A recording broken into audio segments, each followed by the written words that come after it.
નમસ્કાર, જય હિન્દ, જય ભારત, જય શ્રી કૃષ્ણ, રાધે રાધે.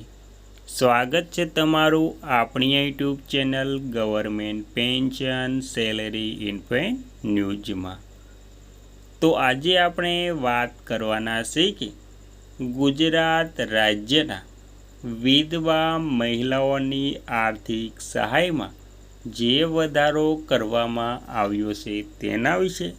તો વિધવા મહિલાઓને જે 1250ની સહાય મળે છે તેમાં વધારો કરવામાં આવશે. તો કેટલો વધારો કરવામાં આવશે તેની વિગતવાર આજે આપણે વાત કરવાના છીએ. તે પહેલાં તમને એક નાની નમ્ર વિનંતી છે કે તમે આપણી ચેનલમાં નવા હોય તો આપણી ચેનલને સબસ્ક્રાઈબ કરી લેજો અને વિડીયો ગમે તો લાઈક કરવાનું ભૂલતા નહીં.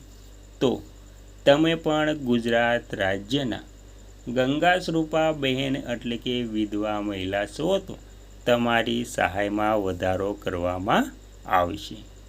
તો તેમાં ગુજરાત સરકારે ગંગાશ્રુપા આર્થિક સહાય યોજના એટલે કે વિધવા સહાય યોજના હેઠળ વિધવા મહિલાઓ માટે બજેટ ફાળવીને વધારીને ₹3015 કરોડ કરી છે. જેમાં દર મહિને મળતી ₹1250ની માસિક સહાય યથાવત છે અને વધુમાં ગ્રામીણ અને શહેરી વિસ્તારની મહિલાઓ માટે વાર્ષિક આવક મર્યાદામાં પણ વધારો કરવામાં આવ્યો છે. ગંગાશ્રુપા આર્થિક સહાય યોજનાની મુખ્ય વિગતો જોઈએ તો તેમાં માસિક સહાય દર મહિને ₹1250 સીધા બેંક ખાતામાં એટલે કે બેંક ખાતામાં જમા કરી દેવામાં આવે છે. ત્યારબાદ બજેટ જોગવાઈ. રાજ્ય સરકારે બજેટ વધારીને ₹3015 કરોડ કર્યું છે. લાભાર્થીઓ રાજ્યની 17 લાખથી વધુ વિધવા મહિલાઓને લાભ મળી રહ્યો છે.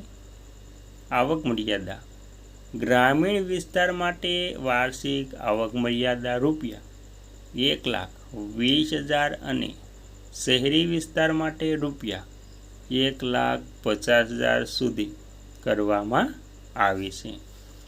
તો આવી રીતે ગુજરાત રાજ્યના ગંગાશ્રુપા બહેનોનું જે બજેટ ફાળવ્યું હતું તેને વધારીને ₹3015 કરોડ કરવામાં આવ્યું છે. તેથી જે 1250ની સહાય મળે છે તેમાં લગભગ 3000થી 4-5000નો વધારો થઈ શકે છે. તે આખરી નિર્ણય રાજ્ય સરકારનો રહેશે.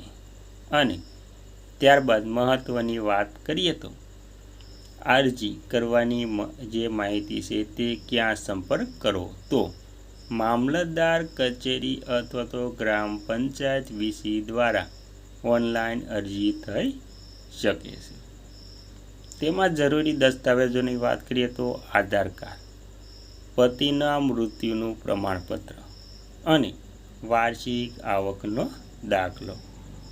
તો આવી રીતે જે વિધવા મહિલાઓ છે તેને સહાય મેળવવા માટે આ પ્રમાણે તેમને પુરાવા આપવાના રહેશે અને જેનું ફોર્મ મામલતદાર કચેરી અથવા તો ગ્રામ્ય ક્ષેત્રએ વીસી પાસેથી ભરાવાનું રહેશે.